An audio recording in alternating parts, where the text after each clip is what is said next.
L'hôpital du Sacré-Cœur a des axes d'excellence qui la placent vraiment à l'avant-plan dans l'industrie des hôpitaux, je vais le dire comme ça.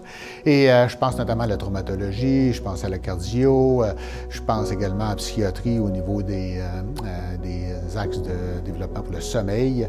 Alors, je pense que ça, ce sont des axes qui permettent vraiment de prendre soin des gens et positionner l'hôpital comme un fleuron, je dirais, de la grande région de Montréal. La raison pour laquelle j'ai joint la Fondation, il y en a deux. Premièrement, étant plus jeune, à 9, 10, 12 ans, j'ai eu quelques aventures et des petits accidents. Et je me souviens notamment un soir où je m'étais coupé un peu partout en essayant d'ouvrir une balle de golf. Et c'est l'hôpital du Sacré-Cœur qui m'a rafistolé. Et c'est arrivé à quelques occasions par la suite d'avoir dû me faire rafistoler. Et ça a toujours été l'hôpital du Sacré-Cœur qui l'a fait. Alors, j'avais un attachement un peu personnel dû à ma jeunesse un peu turbulente.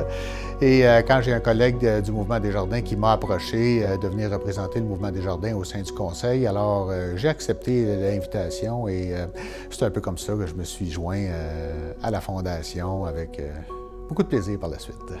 Quand tu joins une fondation, tu t'attends à être un peu mandaté pour collecter des fonds, participer à des activités, vendre des billets. Mais quand tu joins la fondation et que tu y travailles davantage de plus près, mais là, tu te rends compte qu'il y a pas mal d'autres choses que juste la vente de billets. Il y a toutes les activités, bien sûr, de la permanence, la gestion du portefeuille et du patrimoine de la fondation qui est un élément important, la gouvernance également, il y a le comité exécutif. Bref, il y a tout un environnement dans lequel on a un rôle à jouer qui rend le rôle encore plus intéressant, je dirais, d'un administrateur de la Fondation.